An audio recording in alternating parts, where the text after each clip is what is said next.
Hi everyone, welcome to an episode of the Root Culturist. So in today's episode on Plant Profile, we're going to talk about Platycerium, Coronarium. So let's begin.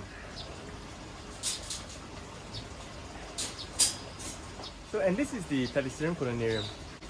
Sometimes in Singapore you still find them in the natural reserve, and sometimes along the MRT line, like for example Commonwealth to Buona Vista, you are able to find them on the trees. And there are a couple forms of the Coronarium. So for this one is the normal form, the flat frond or the short frond.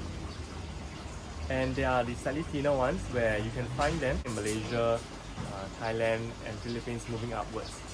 And so for the Coronarium, they are known as Coronarium, as in crowns, like the shape of a crown. So later we'll show you another bigger one where it is more defined. So one thing about the Coronarium is that they do tend to get water clogs like this. And so a couple of ways would be to cut a bit of the media. But if you keep them in a drier condition, water as and when the plant needs it, and a windy condition, then it's fine for the initial growth where they still darken. New growth would take over, and then just be careful for your watering. For sun-wise, so they do well in quite an array of conditions. For example, out in the sun, out in a semi-shaded area. We've grown them in a couple of areas, and they do well in different arrays of brightness conditions. Other than that, we feel that it's one of the hardy plants, but it's just that our conditions allow for it. So local conditions allow for a good growth of Coronariums.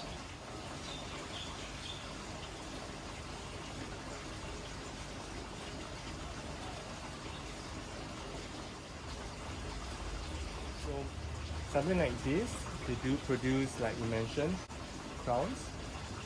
That's the name for the Coronarium, how it got its name. So this is one of the thinner forms, and we have one that is slightly thicker than this, and that is the one that you can find commonly. So there are three kinds: the slightly thicker frond, the in-between, and also slightly thinner version. And then there are the curls, and depending on what frond you like. In our reject video, we shared that there is another staghorn fern that produces spore caps, and Coronarium are one of them that produces a spore cap. And so this would be something of an in-between, where the fronds are not as broad, but also not as thin. So this is another form of the Coronarium. Do let us know your first experience with Coronarium and how do you grow them. And especially the overseas grower, what are the difficulties you found about them? We would love to hear it.